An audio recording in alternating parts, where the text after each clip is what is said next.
NMPA TV YouTube channel එක වෙත ඔබ සාදරයෙන් පිළිගන්නවා. පහුගිය මාසය පුරාවට මේ කියන්නේ ඔක්තෝබර් මාසය පුරාවට ඔයගොල්ලන්ගේ අධ්‍යාපන කටයුතු සම්පූර්ණයෙන් අඩපණ වුණා. ඒ නිසා තවත් අපිට නිශ්චිතව තව සති කීයකින් මේ தත්ත්වය යථා තත්ත්වයටපත් වෙයිද කියලා හරියට අපිට ප්‍රකාශ කර දින වගවානුවතව ප්‍රකාශ කරන්න බෑ. ඒ නිසා අපි හිතුවා ඕගොල්ලන්ට අහිමි වෙච්ච ඔක්තෝබර් මාසයේ වැඩ කටයුතු ටික මේ YouTube channel එක හරහා හැම දරුවෙකුටම නොමිලේ ලබා ගන්න පුළුවන් විදිහට මේ පන්ති කාමරයේ වැඩසටහන ඕගොල්ලන්ට online ඔස්සේ එහෙම නැත්නම් මේ YouTube channel එක ඔස්සේ ඕගොල්ලන්ට ලබා දෙන්න. එතකොට අපි මේ ඔස්සේදී කතා කරන්න බලාපොරොත්තු වෙන්නේ ඔක්තෝබර් මාසයේදී අපිට අහිමි වෙච්ච පාඩම් මේකක ටික. එහෙම නැත්නම් අපි ඔක්තෝබර් මාසයේදී සෑහෙන වැඩ කටයුතු ප්‍රමාණයක් සැලසුම් කරලා තිබුණා. ඒ පාඩම් කටයුතු ටික මේ YouTube channel එක ඔස්සේ ඕගොල්ලන්ට පියවර ගණනාවකින් ඕගොල්ලන්ට ලබා දෙන්න තමයි අපි සැලසුම් කරලා තියෙන්නේ. එතකොට අපි මේකෙදී ගිණුම්කරණයේ ප්‍රධාන මාතෘකා ඒකකය, ඒ කියන්නේ ගිණුම්කරණයේ 4 වන ඒකකය පිළිබඳව අපි සාකච්ඡා කරන්න බලාපොරොත්තු වෙන්නේ. ඒ තමයි මූලික ගිණුම්කරණ ක්‍රියාවලිය කියන මාතෘකාව. මොකද දරුවෝ මේ මූලික ගිණුම්කරණ ක්‍රියාවලිය කියන්නේ? මේ මූලික ගිණුම්කරණ ක්‍රියාවලිය කියන්නේ ව්‍යාපාරයක සිදුවන ව්‍යාපාරයක සිද්ධ වෙන ගනුදෙනු ටික ඒ ව්‍යාපාරයේ පොත්පත්වල ලියන ආකාරය. ඒ කියන්නේ ව්‍යාපාරයේ ගිණුම් අංශයක් තුල පොත්පත්වල ලියවෙන ආකාරය පිළිබඳව ඕගොල්ලන්ට මූලික අවබෝධයක් ලබා දීම. එතකොට තමයි මේ ගිණුම්කරණයේ 12 වසරේදී තිබෙන ප්‍රධානම මාතෘකාවලින් එකක් තමයි මේ මූලික ගිණුම්කරණ ක්‍රියාවලිය කියන්නේ. ඒ කියන්නේ ඔයාගේ ගිණුම්කරණ විෂයේ කොටස් දෙකක් තියෙනවා, ප්‍රධාන කොටස් දෙකක්, මූල්‍ය ගිණුම්කරණය සහ කළමනාකරණ ගිණුම්කරණය කියලා. එතකොට ඔයාලට 12 වසර සම්පූර්ණයෙන්ම තියෙන්නේ මූල්‍ය ගිණුම්කරණයේ 13 මාතෘකාවත් ඇතුළත. එතකොට දරුවෝ මෙන්න මේ මූල්‍ය ගිණුම්කරණ කොටස ඔයාට අවධාරණය කරද්දී මේ ගිණුම්කරණයේ ප්‍රායෝගික භාවිතය එහෙම නැත්නම් මේ ව්‍යාපාරයකදී ගිණුම්කරණය පාවිච්චි කරන හැටි ඔයා හොඳ ආකාරව දැනගෙන ඉන්න ඕනේ. එතකොට අන්නේ පිළිබඳව පුළුල් අවබෝධයක් ඔයාලට ලබා දෙන්නේ මේ මූලික ගිණුම්කරණ ක්‍රියාවලිය. එහෙම නැත්නම් අපි කියනවා මේ උපයෝගී පොත්වල සටහන් කිරීමේ ක්‍රියාවලිය තුලින්. හැබැයි මේ මාතෘකාව අනිකුත් මාතෘකාවලට වඩා සාපේක්ෂව වෙනස්. ඒකට හේතුව තමයි මෙන්න මේ මාතෘකා ඒකකයේදී අපි සාකච්ඡා කරනවා මේ ගිණුම්කරණ ක්‍රියාවලියේදී ව්‍යාපාරයක සිද්ධ වෙන ගනුදෙනුවක් පොත්පත්වල සටහන් කරන්නේ කොහොමද කියන එක. හැබැයි මෙන්න මේ ගිණුම්කරණ ක්‍රියාවලිය ඔයා සාමාන්‍ය පෙළේදී ව්‍යාපාර හා ගිණුම්කරණය ඉගෙන ගත්තා නම් ඔයා මූලික ගිණුම්කරණ පිළිබඳව අවබෝධයක් එතෙන්දී ලබා ගන්න ඇති. හැබැයි ළමයි ඔයා සාමාන්‍ය පෙළේදී ඉගෙන ගත්තට වඩා වෙනස් අලුත් ක්‍රමවේදයකට අපි උසස් පෙළේදී මොනව කරනවද මේ ගිණුම්කරණ ක්‍රියාවලිය කියන එක අපි සාකච්ඡා කරනවා. එතකොට මේ ගිණුම්කරණ ක්‍රියාවලිය පිළිබඳව අපි කතා කරද්දී මොකද්ද මේ ගිණුම්කරණ ක්‍රියාවලිය ලෙස එහෙනම් අදහස් කරන්නේ? ව්‍යාපාරයක සිද්ධ වෙන ගනුදෙනුවක් ඒ ව්‍යාපාරයේ ගිණුම් අංශය තුල පොත්පත්වල මොනව වෙන හැටිද ලියවෙන ආකාරයට තමයි අපි කියන්නේ මොකක් කියලාද? ගිණුම්කරණ ක්‍රියාවලිය කියලා. ගිණුම්කරණ ක්‍රියාවලිය කියලා. මෙන්න මේ ගිණුම්කරණ ක්‍රියාවලිය අපි මෙන්න මෙතෙන් සිට ඕගොල්ලන්ට සිද්ධාන්ත සහිතව එහෙම නැත්නම් සියලු විෂය කරුණු සහිතව ඔන්ලයින් ඔස්සේ අපි සාකච්ඡා කරන්න යනවා. ඒ නිසා හැම දරුවෙක්ම මේ වෙනකොට පොතක් අරගෙන මේ ගිණුම්කරණ ක්‍රියාවලිය කොටස අපි පන්ති කාමරයේදී සාකච්ඡා කරන ආකාරයෙන් සාකච්ඡා කරන්න යන්නේ. ඒ නිසා ඕගොල්ලෝ මේ අවශ්‍ය නෝට්ස් ටික පොත්වල ලියලා, මොකද මේ කොටස් නැවත අවධාරණය නොකිරන නිසා මේ කොටස් ටික පොත්වල ලියලා ඊටාම ක්‍රමානුකූලව මෙතෙන් සිට පාඩම් මේකකේ හා සම්බන්ධ විය යුතුයි. එහෙමනම් මොකද්ද අපි ගිණුම්කරණ ක්‍රියාවලිය ලෙස හඳුන්වන්නේ දරුවෝ? අපි ලියාගමු. ගිණුම්කරණ ක්‍රියාවලිය කියන්නේ මොකද්ද? ව්‍යාපාරයක සිදුවන ගනුදෙනුවක්. එම ව්‍යාපාරයේ ගිණුම් පොත්වල ලියා තැබීමේ ක්‍රියාදාමයට අපි කියනවා මොකක් කියලාද? මූලික ගිණුම් කරන ක්‍රියාවලිය කියලා. මූලික ගිණුම් කරන ක්‍රියාවලිය කියලා. එතකොට මේ මූලික ගිණුම් කරන ක්‍රියාවලිය අපි මෙන්න මේ ආකාරයට අපි රූප සටහනකින් පෙන්වුම් කරන්න පුළුවන්. ළමයි මූලික ගිණුම් කරන ක්‍රියාවලියේදී අපි සාකච්ඡා කරන ක්‍රියාවලිය ඔයාට සමස්තයක් ලෙස මෙන්න මේ විදිහට අපිට රූප සටහනකින් පෙන්වන්න පුළුවන්. ඒ කියන්නේ ව්‍යාපාරයක් තුල ගනුදෙනුවක් සිද්ධ වෙනවා. ගනුදෙනුවක් සිදු වෙනවා. ඒ ගනුදෙනුව සිදු වුණාට පස්සේ මේක මූලාශ්‍ර ලේඛනයට ලියනවා.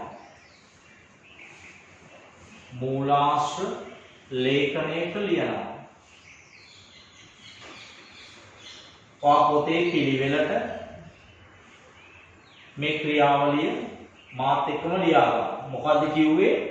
ව්‍යාපාරයක ගනුදෙනුවක් සිද්ධ වෙනවා. මූලාශ්‍ර ලේඛනයක ලියනවා.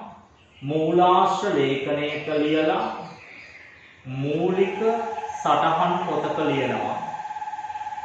මූලික සටහන් පොතක ලියනවා. එහෙම නැත්නම් අපි කියනවා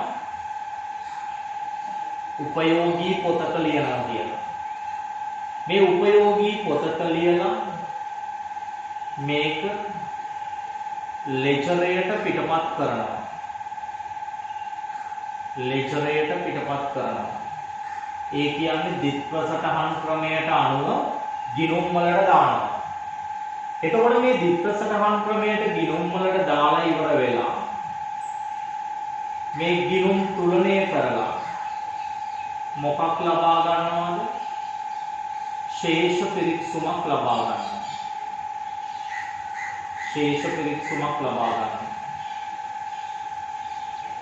මේ ශේෂ පිරික්සුමක් ලබා ගත්තට පස්සේ ඇතැම් වෙලාවට මේක අසමාන වෙන්නත් පුළුවන්. නමුත් මේක සමාන වුණා මෙන්න මේකේ තියෙන දේවල් ටික මේ පරීක්ෂා කළාට පස්සේ අපිට යම් වැරදි හඳුනා ගන්න පුළුවන්. ඊට පස්සේ අපි ඊළඟ පියවර වෙන්නේ ගිණුම් කරණයේ තියෙන වැරදි ටික මොනවා කරලා දානවද? නිවැරදි කරලා දානවා. වැරදි ටික නිවැරදි කරලා දානවා. මේ වැරදි ටික නිවැරදි කළාට පස්සේ අපි මූල්‍ය ප්‍රකාශනවල සටහන් නොකළ දේවල් ගිණුම් කරන මූලධර්ම වලට අනුව අපි ඇතුළත් කරනවා. අපි ඒකට කියනවා ගැලපුම් සිදු කරනවා කියලා. මේ ගැලපුම් සිදු කළාට පස්සේ ලෙචරයේ තියෙන ගිණුම් මාර්ග පහේ ගිණුම් මාර්ග දෙකක් පියවා දානවා. අපි ඒක ලියමු කෙටියෙන්. ගිණුම් පියවීමක් කරනවා. ගිණුම් පියවල ඉවර වෙලා අවසාන ක්‍රියාවලිය විදිහට අපි මූල්‍ය ප්‍රකාශන සකස් කරනවා.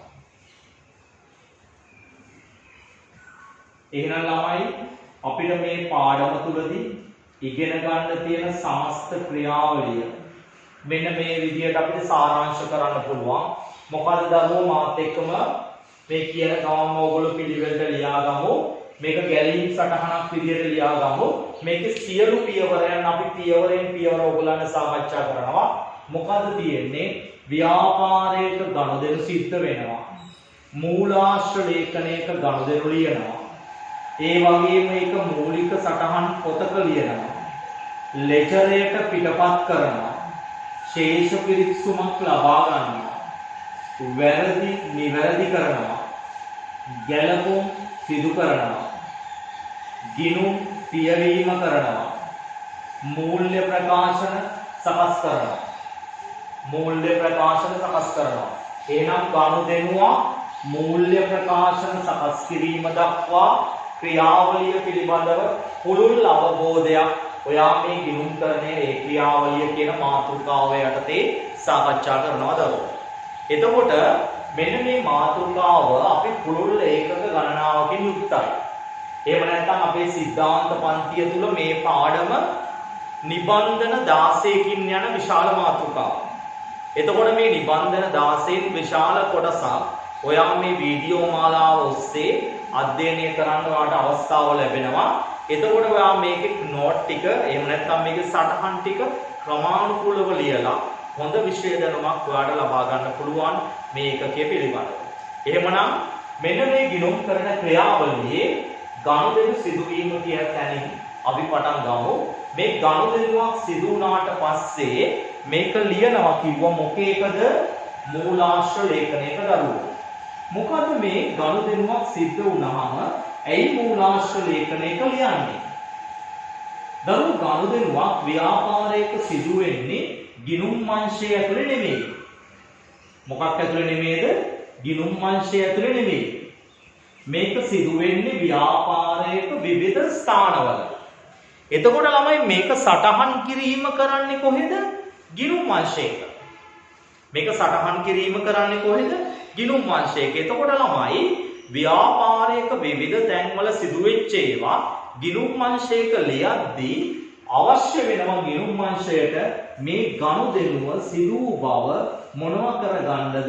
තහවුරු කරගන්න. මොනවා කරගන්නද? තහවුරු කරගන්න. මෙන්න මේ තහවුරු කරගන්න අපි පාවිච්චි කරනවා විශේෂිත ලියවිලි වර්ගයක්.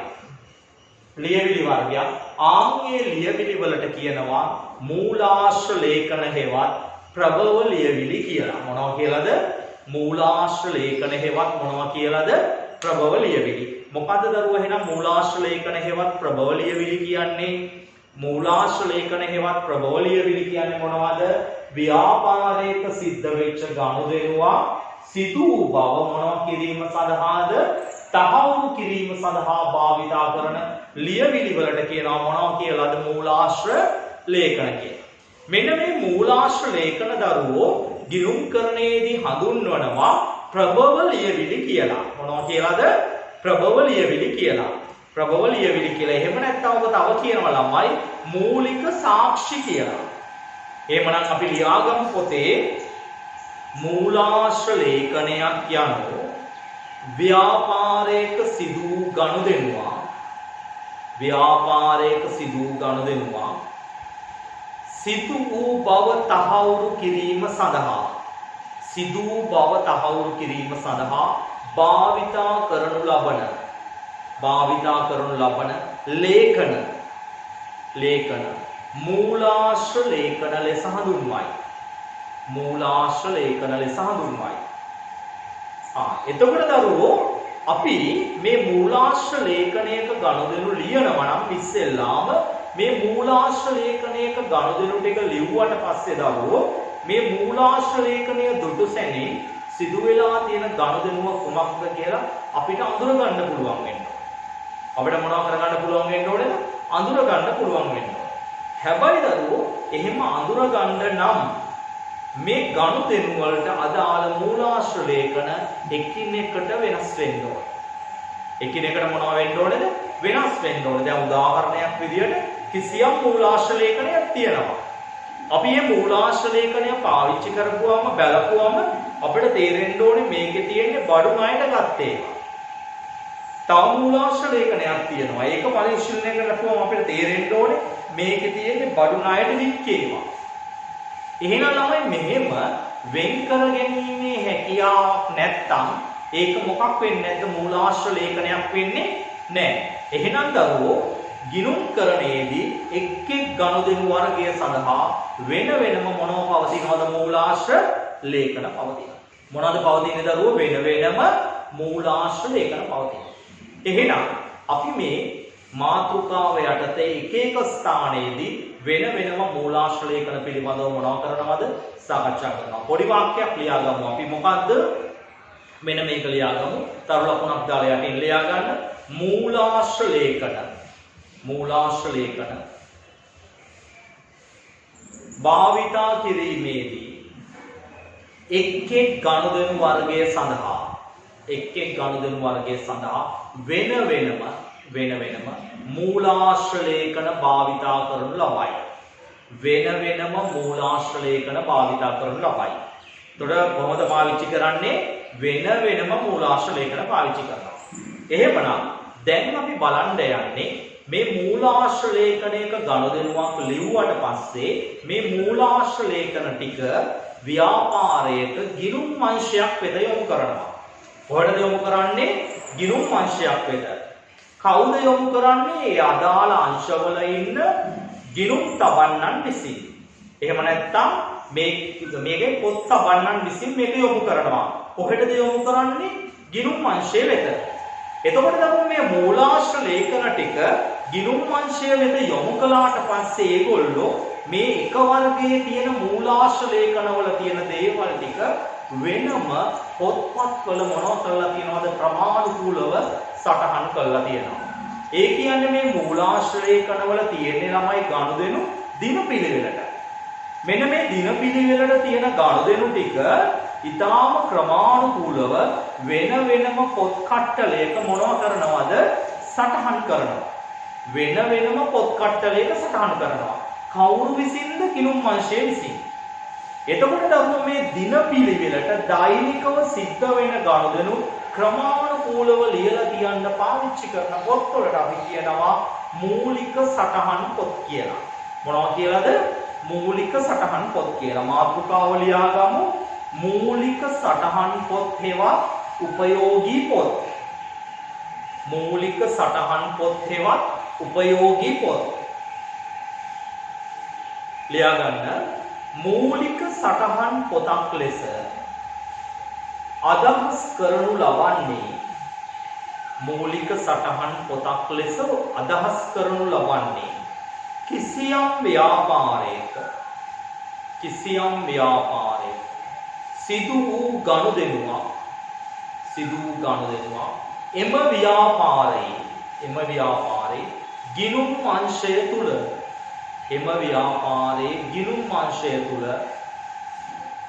විස්තරාත්මකව ලියා තැබීම සඳහා භාවිතා කරන පොත් වේ.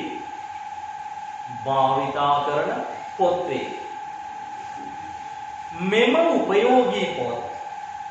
උපයෝගී පොත් මූලික සටහන් පොත් ලෙසද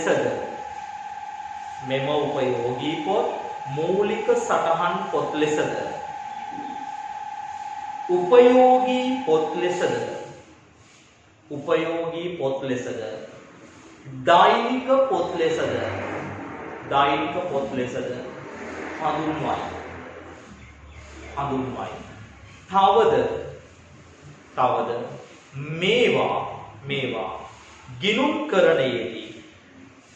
මේවා ගිණුම්කරණයේදී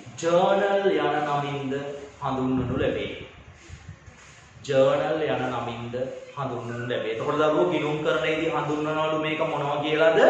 ජර්නල් කියලා හඳුන්වනවා. එහෙනම් ජර්නල් කියන්නේ මොනවටද දරුවෝ? උපයෝගී පොත්වලට. එතකොට තමයි මේ ව්‍යාපාරයක් ගිණුම් තැබීම සඳහා පාවිච්චි කරන උපයෝගී පොත් අපි දරුවෝ ප්‍රධාන වශයෙන් කොටස් දෙකකට බෙදනවා. මෙන්න මේ උපයෝගී පොත් ප්‍රධාන වශයෙන් කොටස් කීයකට බෙදනවද? දෙකකට බෙදනවා. එහෙමනම් අපි මෙන්න මෙහෙමයි කරන්නේ. අපි ඉගෙන ගන්න උපයෝගී පොත් ටික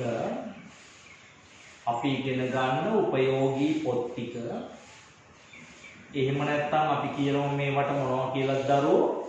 ජර්නල් ටික. ඔයාගේ අධ්‍යයනය සඳහා අපි කොටස් දෙකකට බෙදලා වෙන් කරනවා. කොටස් කීයකට බෙදලා වෙන් කරනවද? දෙකකට බෙදලා වෙන් කරනවා. කොටස් දෙකකට බෙදලා වෙන් කරනවා. එක જાතියකට කියනවා අපි විශේෂිත ජර්නල් කියලා. මොන ජර්නල් කියලාද? විශේෂිත ජර්නල් කියලා. තව જાතියකට අපි කියනවා දරුවෝ පොදු ජර්නල් කියලා. එහෙනම් දරුවෝ උපයෝගී පොත් ප්‍රධාන වශයෙන් වර්ග කීයකට බෙදනවද? දෙකකට බෙදනවා. එතකොට පොත අරගෙන අපි වර්ගීකරණය ලියාගමු. උපයෝගී පොත් හේවත් ජර්නල ප්‍රධාන වර්ග දෙකයි. මොනවද මේ ප්‍රධාන වර්ග දෙක? විශේෂිත ජර්නල සහ මොන ජර්නලයද? පොදු ජර්නලය. එතකොට දරුවෝ මොකක්ද මේ විශේෂිත ජර්නලයක් කියන්නේ? මෙන්න මේකයි දරුවෝ විශේෂිත ජර්නලයක් කියන්නේ. විශේෂිත ජර්නලයක් කියන්නේ ව්‍යාපාරයක සිදුවෙන එක වර්ගයක ගනුදෙනු විතරයි. කී වර්ගයක ගනුදෙනු විතරක්ද? එක වර්ගයක ගනුදෙනු විතරක් ලියලා තියෙන පොතට කියනවා මොන ජර්නලයක් කියලාද? විශේෂිත ජර්නලයක් කියලා. එහෙනම් දරුවෝ විශේෂිත ජර්නලයක ලියවෙන්නේ කී જાතියක ගනුදෙනු විතරයිද? එක් જાතියක ගනුදෙනු විතරයි. ඒ කියන්නේ මුදල් ලැබීම් නම් මුදල් ලැබීම් විතරයි. ණයට ගැනුම් නම් ණයට ගැනුම් විතරයි. ණයට විකුණුම් නම් ණයට විකුණුම් විතරයි. ආපසු එවුම් නම් ආපසු එවුම් විතරයි. ආපසු යැවුම් නම් ආපසු යැවුම් විතරයි. එහෙනම් මේ එක જાතියක ගනුදෙනු විතරක් ලියලා තියෙන පොත්වලට කියනවා මොකක් කියලා දරුවෝ? විශේෂිත ජර්නල කියලා. එතකොට මොකක්ද මේ පොදු ජර්නලයක් කියන්නේ? දරුවෝ පොදු ජර්නලයක් කියන්නේ මොකක්ද? මෙහෙම විශේෂිත ජර්නලයක් පාවිච්චි කරන්නේ නැති වෙලාව. ඒ කියන්නේ යම් ගනුදෙනුවක් ලියන්න විශේෂිත ජර්නලයක් නැති වෙලාව. ඒ අනිත් ගනුදෙනු සියල්ලම ලියලා තියන්න පාවිච්චි කරන තනි පොතට කියනවා මොකක් කියලා දරුවෝ? පොදු ජර්නලයක් කියලා. මම නිකන් සරල උදාහරණයක් වාට දෙන්නම් මේ ගිණුම් අංශයක් සම්බන්ධව නෙමෙයි ඔයා සම්බන්ධව. ඔයා දැන් මේ පහුගිය කාලේ වැඩි දවසක් යන්න හම්බුන්නේ නැහැ. නමුත් ඔයා 12 වසරේදී පාසලට යන්නේ. යනකොට වාණිජ විෂය ධාරාව හදාරන ඔයගොල්ලෝ මුලින් යනකොට ඔහොම තමයි. මොකද මුලින් යනකොට ඔයගොල්ලෝ විශේෂිත ජර්නල් පාවිච්චි කරන්නේ. ඉස්සරහට යනකොට ඔයාලට තේරෙනවා පොදු ජර්නල් පාවිච්චි කරන්නේ. මොකද්ද මේ කියන්නේ? ඔයා ඉස්කෝලේ යනකොට විෂයන් තුනට හරියට පොත් තුනක් අරන් යනවා. ඒ පොත් තුනේ ගහලා තියෙනවා ගිණුම්කරණය, ආර්ථික විද්‍යාව, ව්‍යාපාර අධ්‍යයනය කියලා. එතකොට ඔයා ගිණුම්කරණය ලියන්නේ ගිණුම්කරණය පොතේ, ව්‍යාපාර අධ්‍යයනය ලියන්නේ ව්‍යාපාර අධ්‍යයනය පොතේ, ආර්ථික විද්‍යාව ලියන්නේ ආර්ථික විද්‍යාව පොතේ. ඒ කියන්නේ ඔයාට වෙන වෙනම පොතක් බැගින් තියෙනවා. එතකොට වෙන වෙනම පොතක් බැගින් තියෙනවා නිසා ඔයා අදාළ කරුණු, අදාළ දේ අදාළ පොතේ ලියනවා. හැබැයි ඔයා මේ ඉස්කෝලේ ගෙනියන්නේ එක පොතයි නා. ඒ කියන්නේ ඔයාලට ගිණුම්කරණය වෙනුවෙන් වෙනම පොතක් ඔයා තියාගෙන නැහැ. ආර්ථික විද්‍යාව වෙනුවෙන් වෙනම පොතක් තියාගෙන නැහැ. ඔයා එක පොතක් අරගෙන ඉස්කෝලේ යනවා. එතකොට ඔයා දන්නවා සරලව එහෙනම් ඉස්කෝලේ මොන විෂය ලියුවත් ඔයා ලියන්නේ පොතේ. ඇයි එහෙම ලියන්නේ? ඔයාට ඒ වෙනුවෙන් වෙනම පොතක් නැති නිසා. අන්න ඒ වගේ තමයි දරුවෝ ව්‍යාපාරයක් වෙනම උපයෝගී පොතක් ඒ ගනුදෙනු වර්ගය වෙනුවෙන් තියාගන්න නැති වෙලාවක ඒ ඔක්කොම ලියන්න තමයි මොන ජර්නලය පාවිච්චි කරන්නේද? පොදු ජර්නලය පාවිච්චි කරන්නේ. එහෙනම් මෙන්න මේ දෙක නිර්වචනය කරන්න පුළුවන් අපිට මේ විදිහට. එහෙනම් දරුවෝ ලියා ගමු මොන ජර්නලයද? විශේෂිත ජර්නල කියන්නේ මොකද්ද? ව්‍යාපාරයක සිදුවන එක් වර්ගයක ගනුදෙනු. එක් වර්ගයක ගනුදෙනු. පමණක්.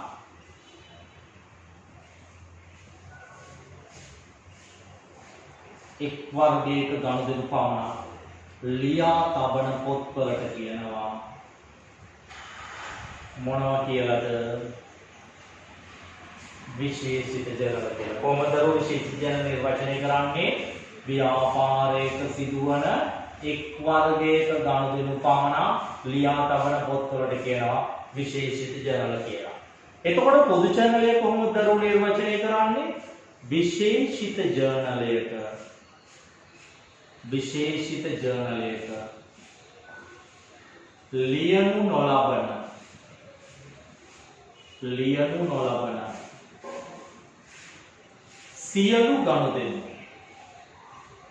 ලියනු නොලබන සියලු ගනුදෙනු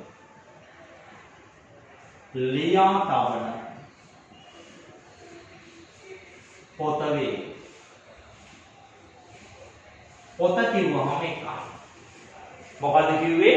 විශේෂිත ජර්නලයක ලියන්නේ නැති සියලු ගනුදෙනු ලියලා තියෙන පොතට තමයි කියන්නේ මොකද්ද දරුවෝ? පොදු ජර්නලය. එහෙනම් දැන් මේ chart එක ගහලා තියෙන්න ඕනේ විශේෂිත ජර්නල, පොදු ජර්නලය. ඒතර විශේෂිත ජර්නල් නිර්වචනය කළේ කොහොමද? ව්‍යාපාරයක සිදුවන එක් වර්ගයක ගනුදෙනු පමණක් ලියා තබන පොත්වලට කියනවා මොනවා කියලාද? විශේෂිත ජර්නල් කියලා. පොදු ජර්නලය කිව්වේ මොකද්ද? විශේෂිත ජර්නලයක ලියනු නොලබන සියලු ගනුදෙනු ලියා තබන පොත්වලට කියනවා මොකක් කියලාද? මොකක් කියලාද? පොදු ජර්නලය කියලා. ඔයාලට උසස් පෙළේදී මෙන්න මේ විශේෂිත ජර්නල ගණනාවක් ඔයාලට ඉගෙන ගන්න තියෙනවා. ඒ කියන්නේ ප්‍රධාන විශේෂිත ජර්නල් ඇත්තටම 7ක් ඉගෙන ගන්න තියෙනවා ඔයාලට. කීයක් ඉගෙන ගන්න තියෙනවද? 7ක් පිළිබඳව ඉගෙන ගන්න තියෙනවා. පළවෙනි එක තමයි දරුවෝ ගැනුම් ජර්නලය. පළවෙනි එක තමයි මොකද්ද? ගැනුම් ජර්නලය. ලියාගමු මාත් එක්කම. දෙවෙනි එක තමයි මොකද්ද? විකුණුම් ජර්නලය. තුන්වෙනි එක තමයි දරුවෝ ආපසු එවුම් ජර්නලය.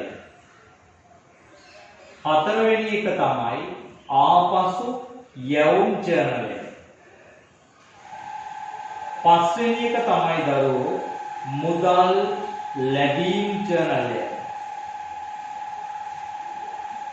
හයවෙනි එක තමයි දරුවෝ මුදල් ගෙවීම් ජර්නලය. හත්වෙනි එක තමයි දරුවෝ සුළු මුදල් ගෙවීම් ජර්නලය. එන උපයෝගී පොත් කීයක් තියෙනවද? 7ක් තියෙනවා අපිට ඉගෙන ගන්න. මොන ජර්නල් සම්බන්ධයෙන්ද? විශේෂිත ජර්නල් සම්බන්ධයෙන්. එහෙනම් නැවත කියන්න මට මොනවද විශේෂිත ජර්නල්? ගැනුම් ජර්නලය, විකුණුම් ජර්නලය, ආපසු යොම් ජර්නලය, ආපසු යොම් ජර්නලය, මුදල් ලැබීම් ජර්නලය, මුදල් ගෙවීම් ජර්නලය සහ සුළු මුදල් ගෙවීම් ජර්නලය වශයෙන්. දරුවෝ මෙන්න මේ උපයෝගී පොත්වල ගනුදෙනු ලියලා තියන්නේ දරුවෝ දින පිළිවෙලට. කොහොමද ලියලා තියන්නේ? දින පිළිවෙලට. ඒ කියන්නේ සිදුවන දින අනුපිළිවෙලට තමයි විස්තරාත්මක තොරතුරු මේවල ලියලා තියන්නේ.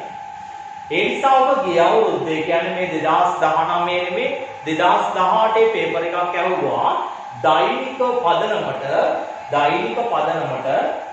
ව්‍යාපාරයක ගනුදෙනු ලියලා කියන්න පාවිච්චි කරන වාර්තාව මොකද්ද කියලා. මොනවද එහෙනම් මේ වාර්තාව උපයෝගී පොත් ඒවත් මොනවද?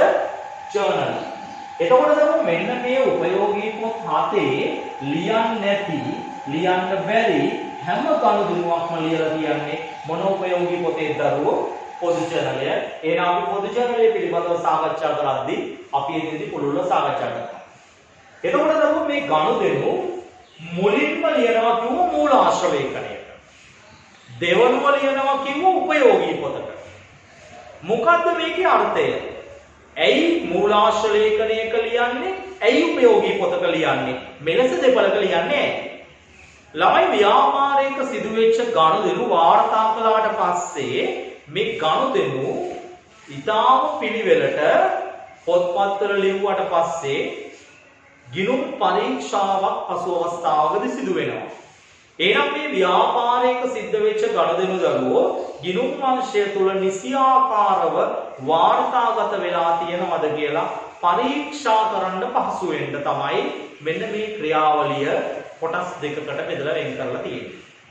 එහෙමනම් දැන් අපි බලමු මේ සිද්ධ වෙන ගනුදෙනු සටහන් කරද්දී මොන මූලාශ්‍ර ලේඛනවලද ලියන්නේ, මොන උපයෝගී පොත්වලද ලියන්නේ, කොහොමද ලියන්නේ කියන එකයි ඊළඟට අපි සාකච්ඡා කරන්න යන්නේ. එහෙනම් දැන් අපි බලන්න යන්නේ මේ උපයෝගී පොත් එක් වර්ගයක් කොහොමද පිළියෙල කරන්නේ ව්‍යාපාරයක්, ඒවල තියෙන ඒවා ලෙජර් ගිණුම් වලට දාන්නේ කොහොමද, දිත්ත ස්ථාන ක්‍රමයේ පිළිබඳව අපි කතා කරන්න යන්නේ. එහෙමනම් මෙන්න මේ උපයෝගී පොත් පිළිබඳව පුළුල් අවබෝධයක් ලබා ගැනීම සඳහා අපි ඊළඟ කොටසට යමු. ලියාගමු දරුවෝ අපි ප්‍රධාන මාතෘකාව ගැනුම් ජර්නලය. පළවෙනි උපයෝගී පොත පිළිබඳව අපි සාකච්ඡා කරන්න යන්නේ දරුවෝ ගැනුම් ජර්නලය. ගැනුම් ජර්නලය. ඔයාලට මේ කොරෝනා අර්බුදය නිසා අපිට ඔයගලන්ට නිබන්ධන 16කින් යුත් මේ නිබන්ධන කටලය ඔයගලන්ට ඇතැම් දරුවන්ට අපිට ලබා දෙන්නට බැරි වුණා. මොකද හේතුව ඔක්තෝබර් මාසේ මුල් සතියේවත් ඇතැම් පන්ති අපිට පවත්වන්න ලැබුණේ නැහැ.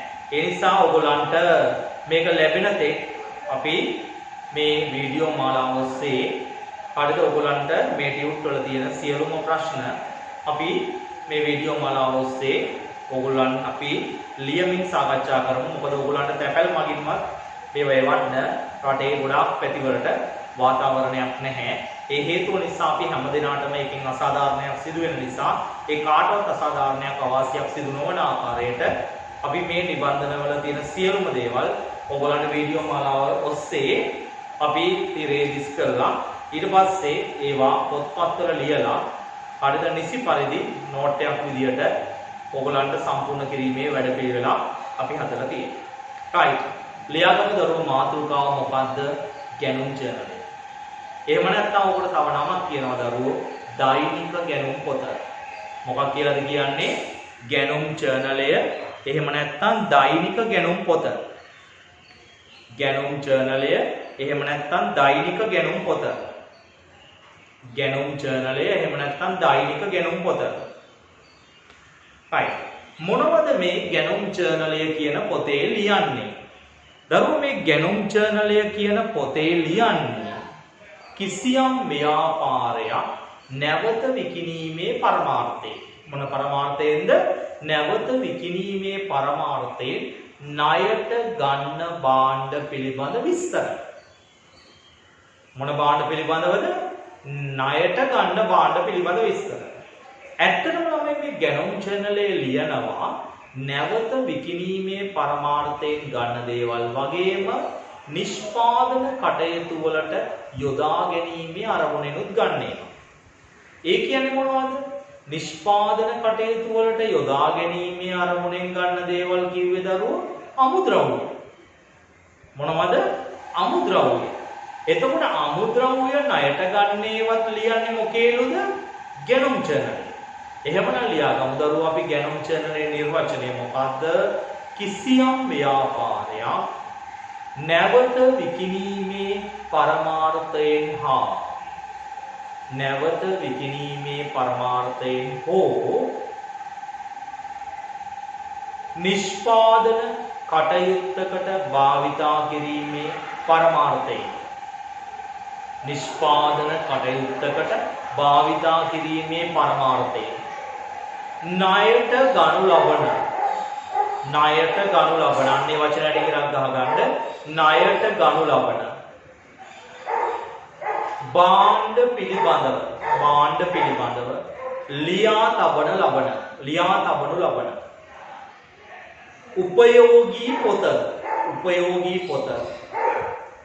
උපයෝගී පොත ගැනුම් ජර්නලයයි.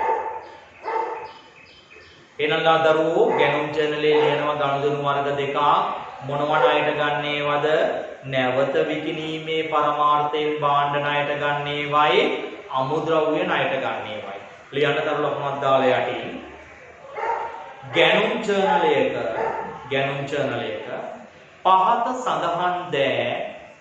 පහත සඳහන් දෑ ලියා තබනු ලබයි. 1.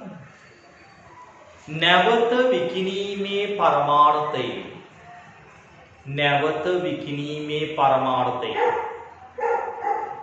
ණයට ගනු ලබන භාණ්ඩ. 2. නිෂ්පාදන කටයුතු සඳහා අමුද්‍රව්‍ය ණයට ගැනීම. නිෂ්පාදන කටයුතු සඳහා අමුද්‍රව්‍ය ණයට ගැනීම.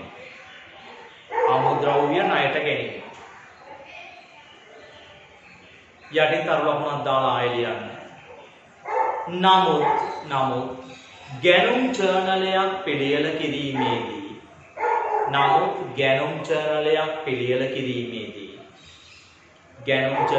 පිළියෙල කිරීමේදී පහත සඳහන්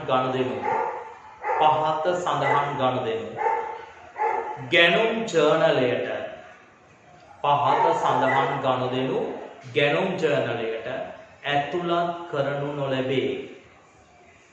ගැනුම් ජර්නලයට ඇතුළත් කරනු නොලැබේ. එක අත්පිට මුදලට භාණ්ඩ ගැනීම. අත්පිට මුදලට භාණ්ඩ ගැනීම.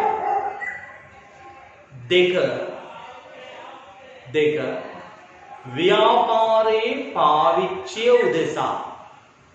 ව්‍යාපාරයේ පාවිච්චිය උදෙසා. යම් කිසි වත්කමක් ණයට ගැනීම. ව්‍යාපාරයේ පාවිච්චිය උදෙසා යම් කිසි වත්කමක් ණයට ගැනීම. එතකොට දරුවෝ කොහෙ ලියන්න හැල්ලුද? ගැනුම් ජර්නලයේ ලියන්නේ නැහැ ඔය වර්ග දෙක. උදාහරණ මෝටර රථයක් ණයට ගැනීම, කාර්යාල උපකරණයක් ණයට ගැනීම, යන්ත්‍රයක් ණයට ගැනීම. ඔන්න ඔය දේවල් කොහෙ ලියන්න හැල්ලුද? ගැනුම් ජර්නලයේ ලියන්නේ. එතකොට දරුවෝ අපි කිව්වා ගැනුම් ජර්නලය කියන්නේ උපයෝගී පොතක්. මොකද ගැනුම් ජර්නලය කියන්නේ උපයෝගී පොතක්. මේකේ ලියන්නේ මූලාශ්‍ර ලේඛනයක් පාවිච්චි කරලා. එහෙනම් මෙන්න මේ ගැනුම් ජර්නලයේ ලියන්න මේ ණයට ගනුදෙනු ලියන්න පාවිච්චි කරන මූලාශ්‍ර ලේඛනයක් තියෙනවා දරුවෝ. ආන්ගේ මූලාශ්‍ර ලේඛනයට කියනවා ගැනුම් ඉන්වොයිසිය කියලා. මොකක් කියලාද? ගැනුම් ඉන්වොයිසිය කියලා. ගැනුම් ඉන්වොයිසිය කියලා. මොකද්ද කියන්නේ? ගැනුම් ඉන්වොයිසිය කියලා. එතකොට දරුවෝ මේ ගැනුම් ඉන්වොයිසිය කවුරු විසින්ද නිකුත් කරන්නේ? ගැනුම් ඉන්වොයිසිය. දරුවෝ මේ ඉන්වොයිසිය කියන ලේඛනය නිකුත් කරන්නේ විකුණන පුද්ගලයා. මොනවා කරන පුද්ගලයාද? විකුණන කෙනා තමයි මේ ඉන්වොයිසිය නිකුත් කරන්නේ. විකුණන කෙනා. දැන් අපේ ගනුදෙනුව මොකද්ද? භාණ්ඩ ණයට ගැනීම. භාණ්ඩ ණයට ගද්දී පාර්ශවයන් දෙකක් ඉන්නවා දරුවෝ මේකට සම්බන්ධ වෙන. එක පාර්ශවයක් තමයි ව්‍යාපාරය. අනිත් පාර්ශවය තමයි දරුවෝ සැපයුම් කරුවා. අපිට භාණ්ඩ සපයන කෙනා. සැපයුම් කරුවා. එහෙනම් මම කිව්වා ඉන්වොයිසිය නැමැති ලේඛනය පිළියෙල කරන්නේ විකුණන කෙනා. එහෙනම් දරුවෝ අපි භාණ්ඩ ණයට ගන්නවා නම් විකුණන්නේ කවුරු විසින්ද? සැපයුම් කරු. එහෙනම් සැපයුම් කරු විසින් තමයි ගැනුම් කරුට එහෙම නැත්නම් ව්‍යාපාරයට ලබා දෙන්නේ මොන ඉන්වොයිසියක්ද? ගැනුම් ඉන්වොයිසිය. එහෙනම් දරුවෝ ගැනුම් ඉන්වොයිසිය නිකුත් කරන්නේ කවුරු විසින්ද? සැපයුම් කරුවා කාටද? ව්‍යාපාරයට. එතකොට මේ සැපයුම් කරුවා ව්‍යාපාරයට දෙන ගැනුම් ඉන්වොයිසිය තමයි අපි මොන උපයෝගී පොතේ ලියන්නේද? ගැනුම් ජර්නලයේ ලියන්නේ. ලියන්න තරු ලකුණක් දාලා ගැනුම් ජර්නලයේ ගනුදෙනු ලියා තැබීම සඳහා ගැනුම් ජර්නලයේ ගනුදෙනු ලියා තැබීම සඳහා භාවිතා කරනු ලබන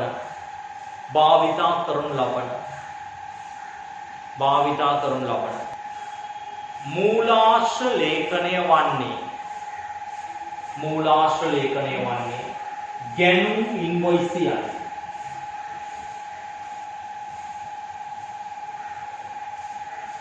ගැනුම් ඉන්වොයිසිය. තරලවත් මේ යටින් ඉරක් ගා ගන්න ගැනුම් ඉන්වොයිසිය.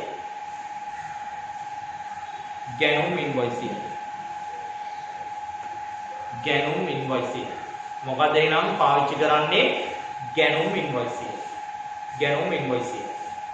ලියන්න පුංචි අනුමාතුකාවක් විදියට ණයට ගැනුම්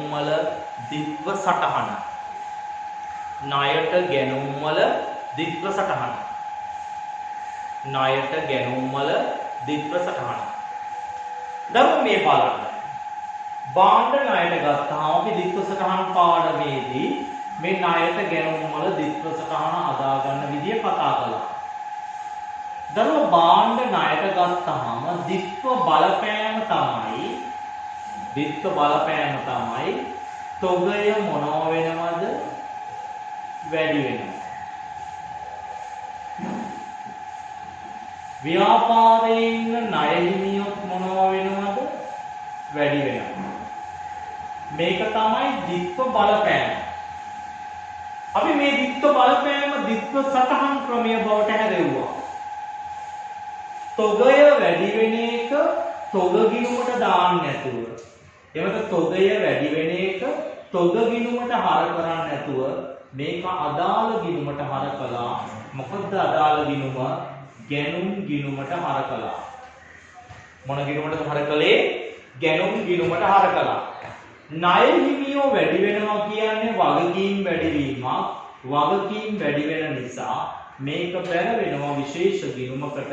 ආන්ගේ ගිණුමට කියනවා මොන ගිණුම කියලාද? ණය හිමි පාලන ගිණුම කියලා. මොන ගිණුමද බැර වෙන්නේ? ණය හිමි පාලන ගිණුම. එහෙනම් දරුවෝ මට කියන්න ණයට ගැනුම් වල ඩබල් එන්ට්‍රිය මොකද්ද? ගැනුම් ගිණුම හර වෙලා ණය හිමි පාලන ගිණුම මොනවා වෙනවද? බැර වෙනවා. එහෙනම් ලියාගන්න පුංචි අනුමාතෘකාවක් විදියට ණයට ගැනුම් ගිණුම්ගත කරන ආකාරය. ණයට ගැනුම් ගිණුම්ගත කරන ආකාරය. එතකොට අපි ඒක හැදෙන විදිය ලියාගමු. ණයට ගැනුම් ද්විත්ව බලපෑම තොගය වැඩි වේ ණය හිමියෝ වැඩි වේ. තොගය වැඩි වේ ණය හිමියෝ වැඩි වේ. මේ තොගය වැඩි වෙන එක වෙනුවට තොග ගිණුමට හර කරනව වෙනුවට මොන ගිණුමට හර කරනවා කියවද? ගැනුම් ගිණුම හර ණය හිමි පාලන ගිණුම බැර. මොන ගිණුමටද හර වෙන්නේ? ගැනුම් ගිණුමට හර වෙලා ණය හිමි පාලන ගිණුමට මොනව වෙනවද? බැර වෙනවා. ගැනුම් ගිණුම හර වෙලා ණය හිමි පාලන ගිණුම බැර වෙනවා. එහෙනම් මට කියන්න ණයට ගැනුම් වල ඩබල් එන්ට්‍රිය මොකද්ද වෙන්නේ? ගැනුම් ගිණුම හර ණය හිමි පාලන ගිණුම බැර. ඊළඟට පුංචි අනුමාතෘකාවක් විදියට ලියන්න ගැනුම් ජර්නලයක හේවත් ගැනුම් ජර්නලයක හේවත් දෛනික ගැනුම් පොතක ගැනුම් ජර්නලයක හේවත් දෛනික ගැනුම් පොතක ලියූ ගනුදෙනුවක් ලියූ ගනුදෙනුවක් ලෙජර් ගිණුම් වලට පිටපත් කරන ආකාරය. ලෙජර් ගිණුම් වලට පිටපත් කරන ආකාරය. ලෙජර් ගිණුම් වලට පිටපත් කරන ආකාරය.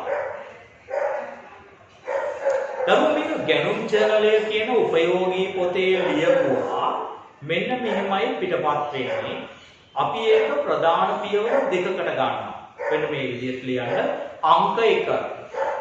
අපි ඊට පස්සේ උදාහරණය මේක පැහැදිලි කරනවා. අංක 1. ණයට ගත් භාණ්ඩ පිළිබඳ වටිනා ණයට ගත් භාණ්ඩ වල වටිනාකම. ණයට ගත් භාණ්ඩ වල වටිනාකම. ගනුදෙනුව සිදු වූ දිනයේදීම ණයට ගත් භාණ්ඩ වල වටිනාකම ගනුදෙනුව සිදු වූ දිනයේදීම එක් ණය හිමියාගේ ගිණුමට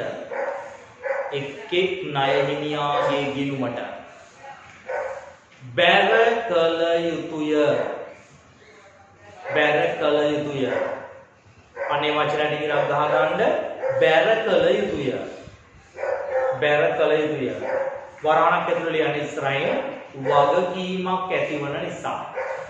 ඒ දරුවෝ භාණ්ඩ ණයට ගත්තාම ඔවුන්ට සල්ලි මොනව කරන්න ඕනේද? අපි ගෙවන්න ඕනේ. අපි ඒකට කියනවා වෙළඳ ගෙවිය යුතු දෑ කියලා. එතකොට මේ ගෙවන්න ඕන නිසා අපි කරන්නේ එක් ණය හිමියාගේ ගිණුමට මොනව කරන්න ඕනලුද? බැර කරන්න ඕනේ. මොනව කරන්න ඕනේද? බැර කරන්න. 2. එතකොට කවද්ද ළමයි මේ බැර කරන්න ඕනේ? ගනුදෙනුව සිද්ධ වෙච්ච දවසේම. දැන් 1.5 නම් උනේ 1.5මයි. 1.10 නම් උනේ 1.10මයි. 1.25 නම් උනේ 1.25මයි බැර කරන්න. 2. මාසයේ අවසානයේදී ගැනුම් ජර්නලය එකතු කොට මාසයේ අවසානයේදී ගැනුම් ජර්නලය එකතු කොට එහි වටිනාකම එහි වටිනාකම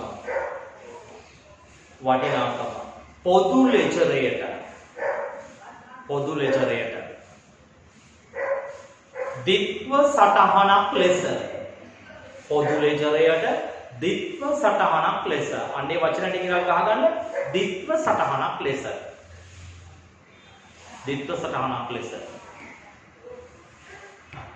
ණයට ගැනුම් පිටපත් කළ යුතුය ද්විත්ව සටහනක් ලෙස ණයට ගැනුම් පිටපත් කළ යුතුය එහෙනම් මොකද්ද පිටපත් කරන්න ඕනේ ණයට ගැනුම් පිටපත් කරන්න ඕනේ මොන සටහනක් විදියටද ද්විත්ව සටහනක් විදියට එතකොට යටින් ඉරක් ගහගන්න මොකක් කියලාද ද්විත්ව සටහනක් ලෙස එතකොට දරුවෝ ද්විත්ව සටහනක් එහෙම නැත්නම් ඩබල් එන්ට්‍රිය දාන්නේ මේ ගැනුම් ජර්නලයේ එකතුව කවද්ද දාන්නේ මාසෙ අන්තිමට එතකොට අදාළ පුද්ගලයාගේ ගිණුමට දාන්නේ කවද්ද සිද්ධ වෙච්ච එක දවසේදී එතකොට එදා කියන්නේ එක සටහනක් විතරයි හැබැයි මාසයේ අන්තිමට තියනවලු පොදු ලෙචරය තුල සටහන් කීයක්ද දෙකක්.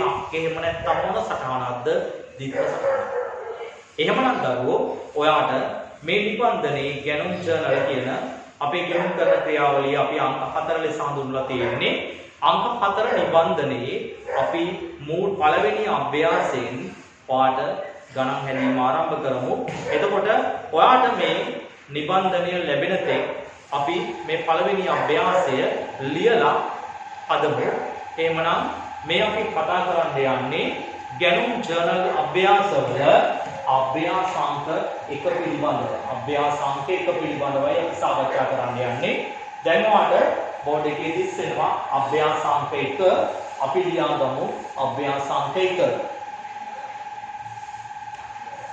උඩින් ලියන්න කාමන්තගේ ව්‍යාපාරයේ පහත තොරතුරු ණයට ගැනුම් වලට අදාළය. පහත තොරතුරු ණයට ගැනුම් වලට අදාළය. එතකොට ඉක්මනින් වගුව පොතේ රූල් කරගෙන අවශ්‍ය වන්නේ කියලා ඒ අදාළ කාරණා දෙක ලියලා ඉක්මනින් ගාන පිටපත් කරගන්න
right. දැන් ඔයා ගාන පිටපත් කරගන්න ඇති ඔයාගේ අභ්‍යාස පොතට. දැන් අපි හදන්න යන්නේ මෙන්න මේ ගැනුම් ජර්නල් අභ්‍යාසයක් කොහොමද ඊටාම විධිමත්ව ඔයා පොත්වල සටහන් කරන්න කියලායි අපි බලන්න යන්නේ මේ ඒකකයේ තුලදී. දරුවෝ මේ ගැනුම් ජර්නලයේ එහෙම නැත්නම් මේ ණයට ගැනුම් පිළිබඳ අභ්‍යාසයක් පොත්වල ලියද්දී ක්‍රමානුකූලව මෙන්න මේ ආකාරයට ඔක සටහන් කරන්න වෙනවා. උපයෝගී පොත. මේ උපයෝගී පොතට කියනවා අපි මොකක් කියලා දරුවෝ එන ගැනුම් ජර්නලය එහෙම නැත්නම් දෛනික ගැනුම් පොත කියලා. මේ ගැනුම් ජර්නලයේ පුංචි තීරු දෙකක් තියෙනවා මේකේ මුලින්. මේ කෙනවරෙන් වටිනාකම දක්වන තීරුවක් තියෙනවා.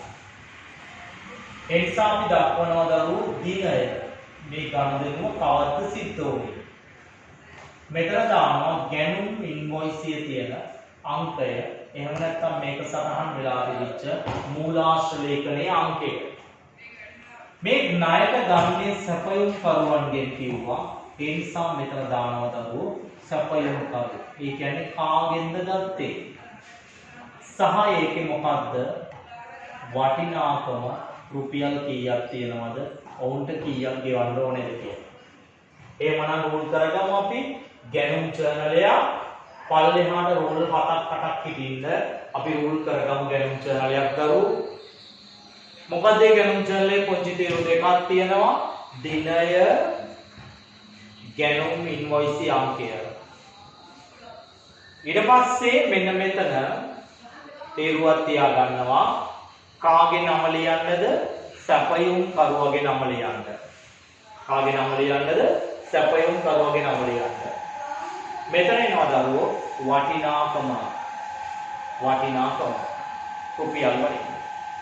දැන් අපි ඔයාලට දුන්න ගානේ පියවරෙන් පියවර අපි සටහන් කිරීම කරන්න යන්නේ. බලන්න ඔයාලා ලියාගත්ත ගානේ ඉස්සෙල්ලාම දිනය තියෙන්නේ කවදද?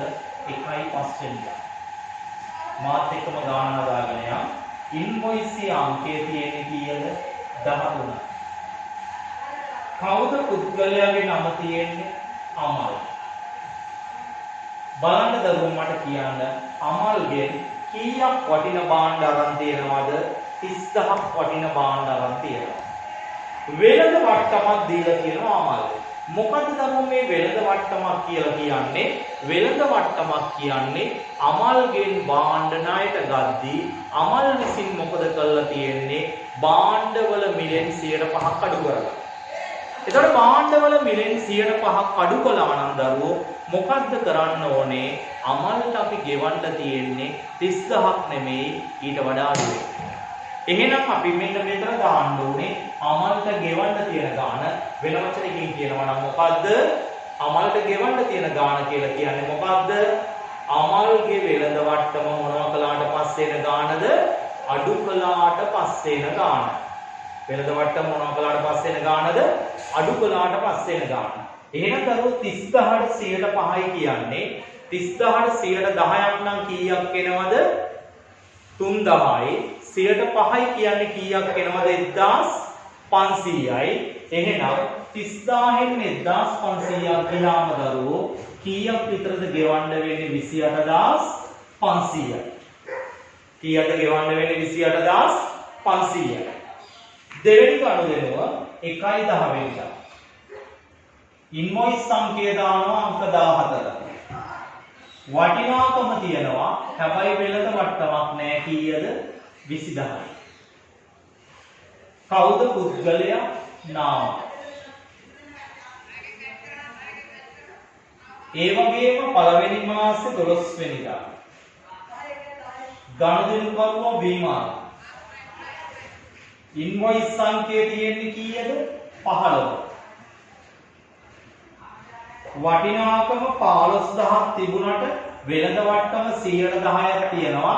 එතකොට 1500යි අඩු වුණාට පස්සේ ඉන්නේ 13500යි. 15න් 1500ක් අඩු වෙනවා දරුවෝ. ඊළඟට 1/20. ඉන්වොයිස් සංඛ්‍ය 16. පුද්ගලයා නාමයි. නාමයි. 10000ක් තියෙනවා. වෙළඳ වට්ටම 105යි. 10000න් 105ක් කියන්නේ 500ක්. 500ක් අඩු කළාට පස්සේ මෙතෙන්ට එනවා 9500යි. अंतिम गणदेनुव 1.25. इनवॉइस संख्या වෙන්නේ 17. පුද්ගලයා සපුමල්. පුද්ගලයා සපුමල්. එතකොට වටිනාකම තියෙන්නේ වෙළඳ වට්ටම් කිසි දෙයක් නැහැ 5000යි. කොච්චරයි තියෙන්නේ ගණදෙනු? ජර්නලය 15ට එකතු කරනවා. 15ට එකතු කළා මෙන්න මේ එකතුව කෙලින් දිනේ දානවා 1.31 මාසයේ අන්තිම දවසේ. මේකේ වාක්‍යයක් ලියනවා දරුවෝ මොකද්ද? පොදු ලෙජරයට පිටපත් කළා කියලා. ඔයා ඕලෙවල් වලදී නම් ලිව්වේ ගැනුම් ගිණුමට හර කළා කියලා.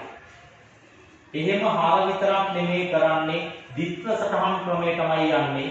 මොන ලෙජරයටද? පොදු ලෙජරයට. ඒ නිසා අපි වාක්‍ය ලියන්නේ පොදු ලෙජරයට පිටපත් කළා කියලා. මෙතන තියෙනවා 500යි. එකක් ඉතුරුයි 9යි 3යි 12යි. 12යි 9යි 21යි 5යි 26යි. දෙකක් ඉතුරුයි 5යි 2යි 7යි 76500ක් එනවා ගැනුම් ජර්නලයේ එකතුව.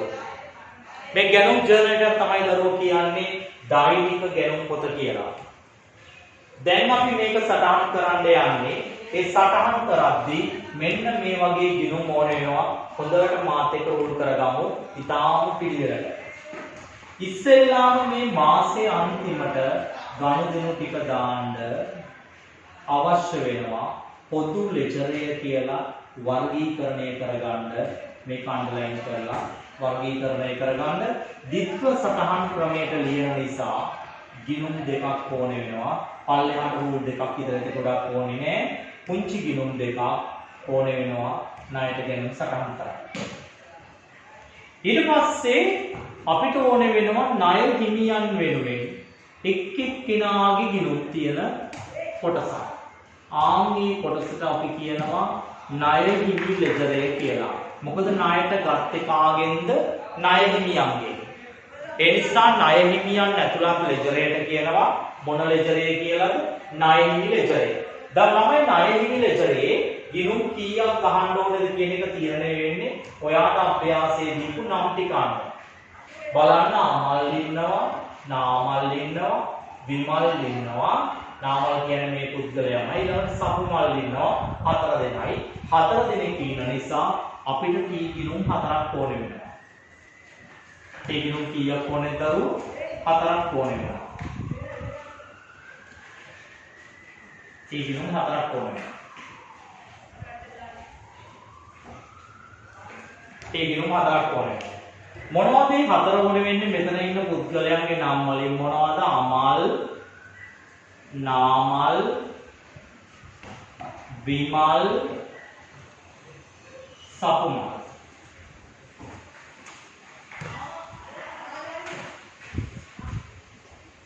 දැන් අපි පිටපත් කරන්න යන්නේ. දැන් ඔයා කලින් ලියපු නෝට් එක බලන්න.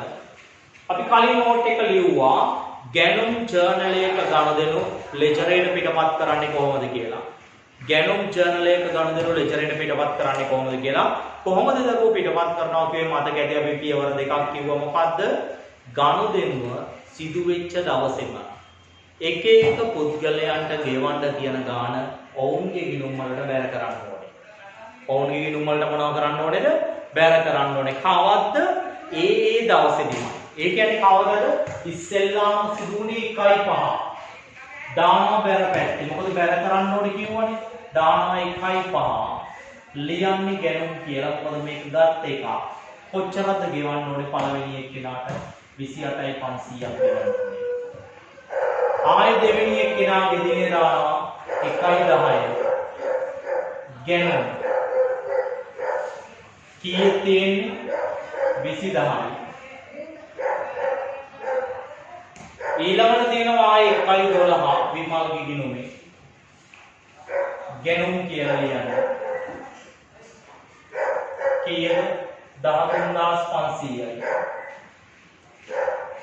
ආයි තියෙන්නේ නාමල් ගිණුම. මෙන්න නාමල් ගිණුම මේ ගිණුමෙමයි දාන්නේ 1.20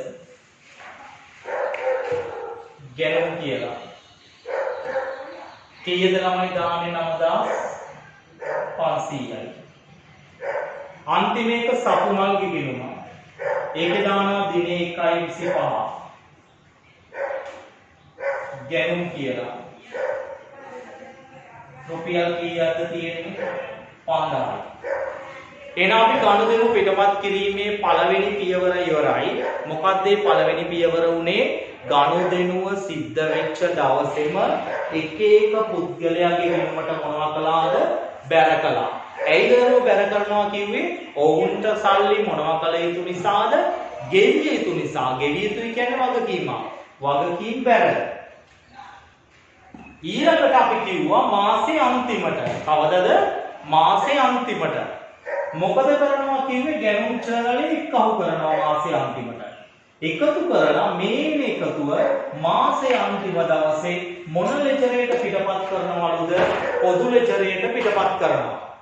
එතකොට මේ පොදු ලෙජරයට පිටපත් කරන්නේ දිත්ව සටහන් ක්‍රමයට කිව්වනේ. බලන්න අපි ගැනුම් ජර්නල් අභ්‍යාසයට කලින් ලිව්වා ණයට ගණන් පිටපත් කරන ඩබල් එන්ට්‍රිය මොකද්ද වෙන්නේ? ගැනුම් ගිණුම හර ණය හිමි පාලන ගිණුම බැර. ගැනුම් ගිණුම හර ණය හිමි පාලන ගිණුම බැර. එහෙමනම් පොදු ලෙජරේ අවශ්‍ය වෙන එක ගිණුම මොන ගිණුම කියලාද? ගැනුම් ගිණුමයි. අනිත් ගිණුම මොන ගිණුම කියලාද? ණය හිමි පාලන ගිණුම කියලායි. දැන් අපි මේ ගිණුම් දෙකට පෙරවත් කරන්න යන්නේ මොකද්ද? එහෙනම් ණයට ගැනුම් වල දුන්න දිත්ව සටහන වෙන්නේ දරුවෝ මොකද්ද?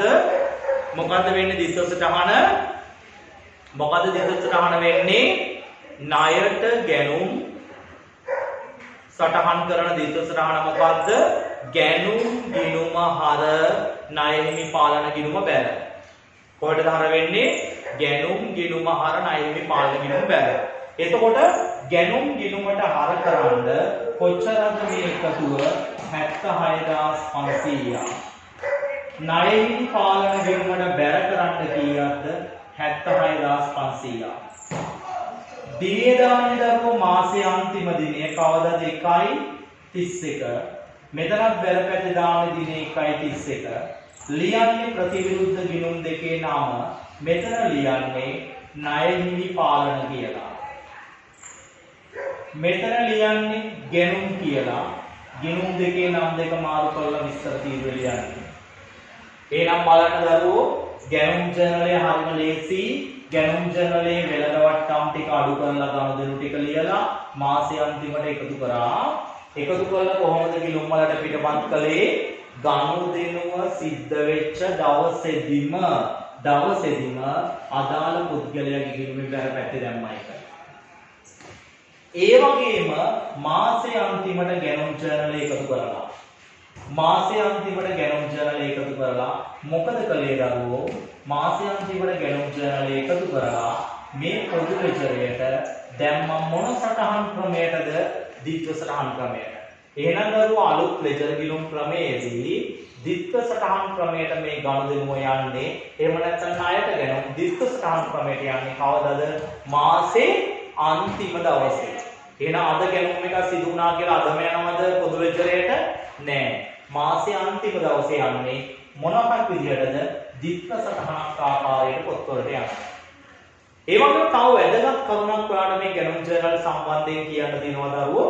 ඒ මෙන්න මෙතන මේ අඩු කරා වූ වෙළඳ වට්ටම් තියෙනව නේද? මෙන්න මේ වෙළඳ වට්ටම් කිසිම විටක දරුවෝ ලෙජර් ගිණුම් වල සටහන් වෙන්නේ නැහැ. මොනවා වෙන්නේ නැද්ද? කිසිම වෙලාවක ලෙජර් ගිණුම් වල සටහන් වෙන්නේ නැහැ.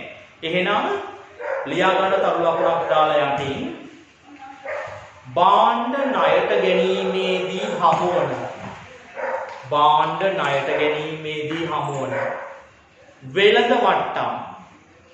වෙළඳ වට්ටම් අදාළ උපයෝගී පොත පිළියෙල කිරීමේදී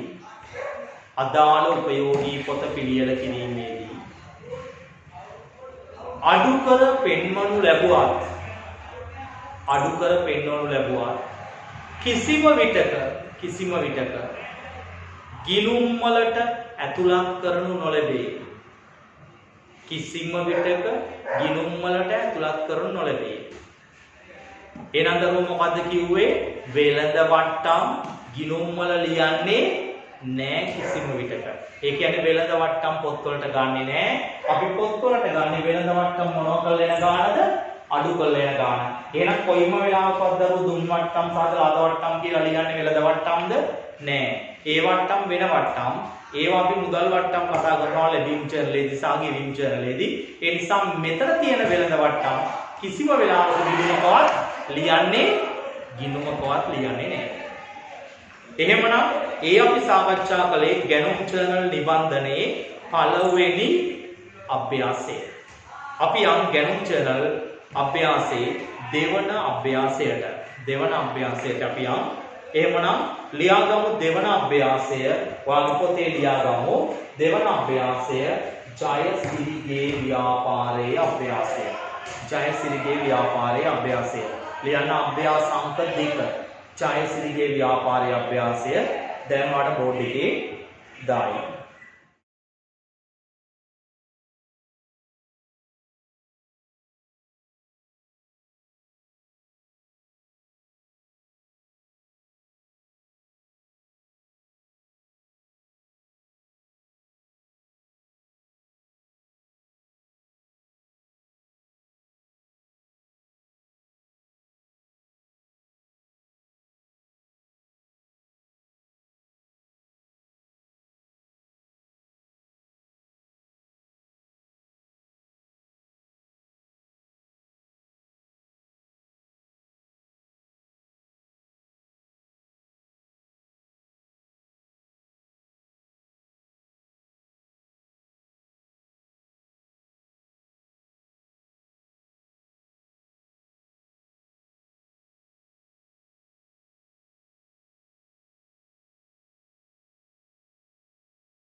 right.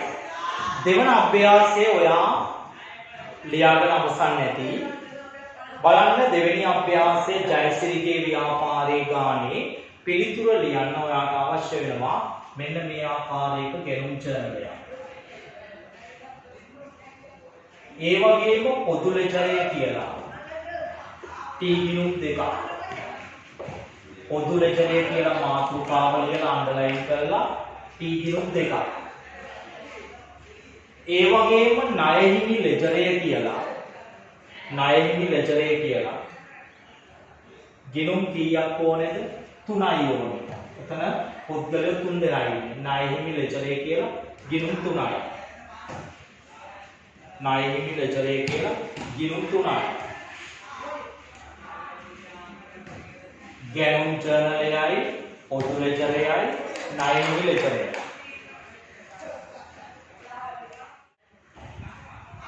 ගැනුම් ජර්නලයයි පොදු ලෙජරය කියලා T ගිණුම් 2යි ණය හිමි ලෙජරය කියලා T ගිණුම් 3යි. ණය හිමි ලෙජරය කියලා T ගිණුම් 3යි.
දැන් අපි බලමු උත්තරය. පුරුදු කළ අවසානයේ උත්තරේ බලමු. පළවෙනි ගනුදෙනුව දිනේ තියෙන්නේ දරුවෝ 1.4. ඉන්වොයිස් අංකය තියෙන්නේ 12. පුද්ගලයාගේ නම ජයසිරි. වෙළඳ මට්ටමක් නැති නිසා දානම 12.10යි. ඊළඟ එකේ දිනේ 1.8. ඉන්වොයිස් අංකය 13. සැපයුම් කරුවක් පියසිරි. 15000ක් තියෙනවා. 120ක වෙළඳ වට්ටමක් තියෙනවා. 15000ට 120යි කියන්නේ 3000යි. 15000න් 3000ක් අඩු වෙච්චාම එතනත් ලියන්නේ 12000යි. ඊළඟට 1.12. ඉන්වොයිස් අංකය 14. ගුණසිරි. 20000ක් තියෙනවා. 110ක් කියන්නේ 2000ක් අඩු වෙච්චාම 18000ක් එනවා. 1.16. ඉන්වොයිස් අංක 15. ජයසිරි.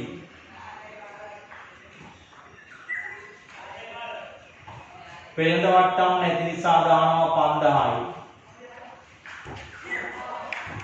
ඊළඟට තියෙනවා 1.25.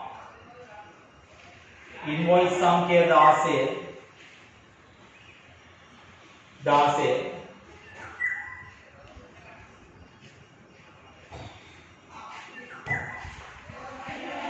වටිනාකම තියෙන්නේ පුද්ගලයා නම පියසිරි.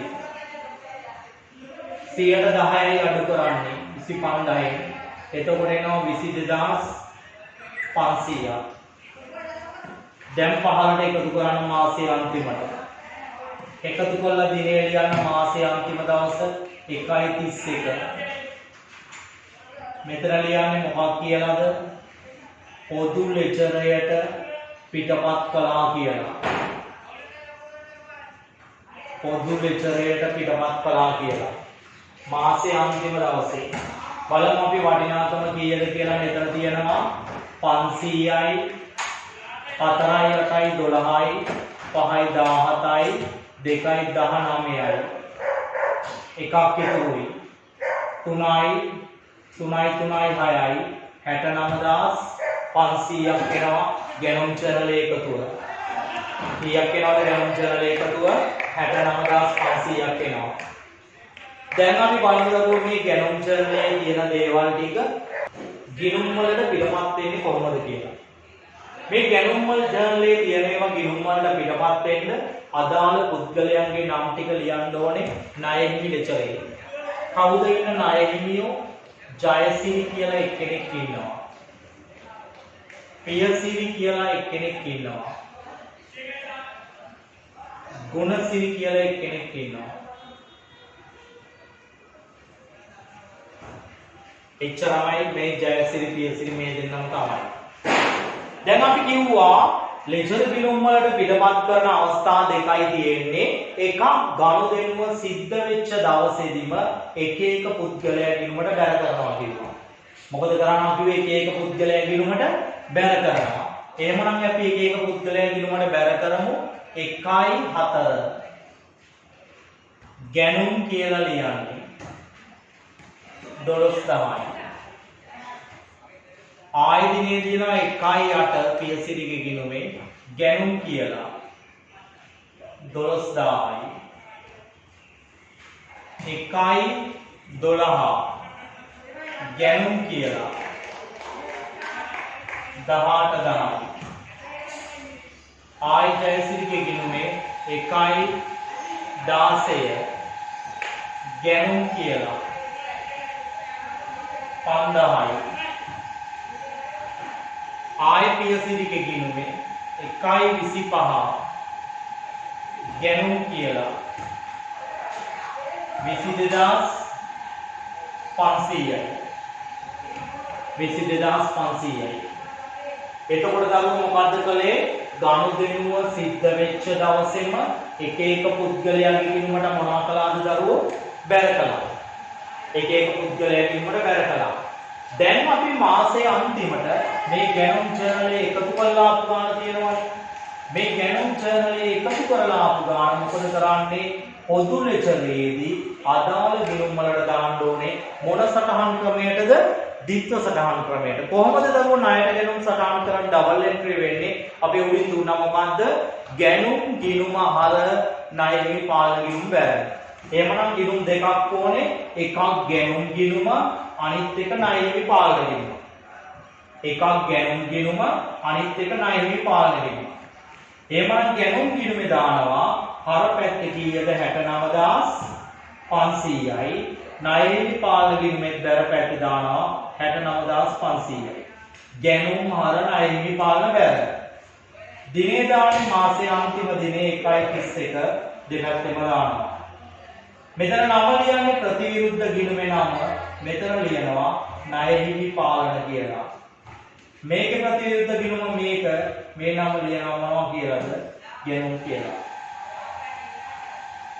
ඔන්නෝචරයි කියන්නේ කීවෙනි අභ්‍යාසයේද අංක 2 අභ්‍යාසය අංක 2 අභ්‍යාසය ඊළඟට ළමයි අපි ටියුට් එකේ 3 වන සහ 4 වන අභ්‍යාස සාකච්ඡා කරන්න යන්නේ 3 වෙනි සහ 4 වෙනි අභ්‍යාස සාකච්ඡා කරන්න යන්නේ එතකොට ඒවා අපි සාකච්ඡා කරන්න යන්නේ ළමයි එකතු කළ අගය මත බද්ද එහෙම නැත්නම් මොනව සහිතවද වැට් සහිතව ගැනුම් ජර්නලයක් පිළියෙල කරන්න මොකද දරුවෝ වැට් එකක් කියන්නේ වැට් එක කියන්නේ රජය අය කරන බද්දක් අපි ණයට ගන්නා භාණ්ඩ සම්බන්ධයෙන් රජය අය කළ බද්දකට යටත්ව අපි ගත්තොත් අපි විශේෂයෙන්ම වැට් සඳහා ලියාපදිංචි වෙච්ච ආයතනයක්.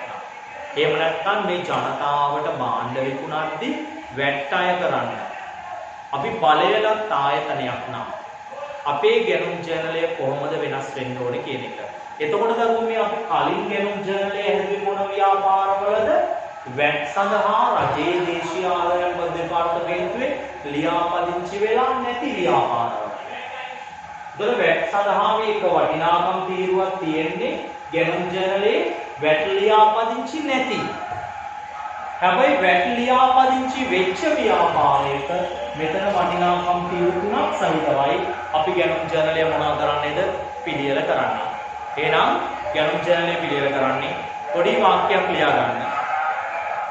ලියාගෙන පොතේ තරුණක් දාලා ඉහතින් පිළියෙල කළ ගැනුම් ජර්නලය ඉහතින් පිළියෙල කළ ගැනුම් ජර්නලය පිළියෙල කළ ගැනුම් ජර්නලය පිළියෙල කරන්නේ දේශීය ආදායම් බදු දෙපාර්තමේන්තුවේ වැට් සඳහා ලියාපදිංචි වී නොමැති. වැට් සඳහා ලියාපදිංචි වී නොමැති. ව්‍යාපාරවල ගිණුම් අංශ විසිනි. වැට් සඳහා ලියාපදිංචි වී නැති ව්‍යාපාරවල ගිණුම් අංශ විසිනි. ඒ කියන්නේ වැට් ලියාපදිංචි වෙලා නැති ව්‍යාපාරවල තමයි මෙන්න මේ ගිණුම් ජර්නලය හදන්නේ. නමුත් වැට් සඳහා ලියාපදිංචි වූ ආයතනයක් වැට් සඳහා ලියාපදිංචි වූ ආයතනයක් ගැනුම් ජර්නලය පිළියෙල කිරීමේදී වටිනාකම් තීරු තුනකින් යුක්තව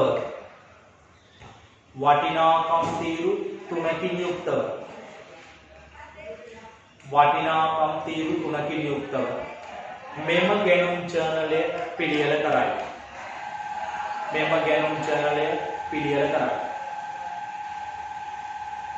එය ලෙජරයට පිටපත් කිරීමද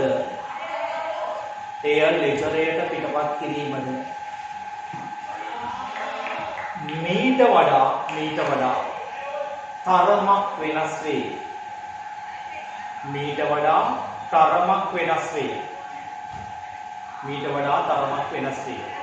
එහෙනම් දරුවෝ මොකද්ද බලන්න අපි කිව්වේ මේ අපි ගැනුම් ජර්නලය කියලා හැදුවේ මොන ව්‍යාපාරවලද?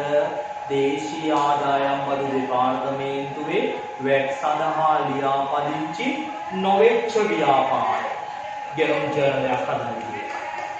දැන් අපි දෙවෙනි ස්ටෙප් එකේදී පියවර අංක 2 දී කතා කරන්න යන්නේ මොකද්ද? වැට් සඳහා ලියාපදිංචි වෙච්ච ආයතනයක් ගැනුම් ජර්නලයක් හදන්නේ කොහොමද කියලා.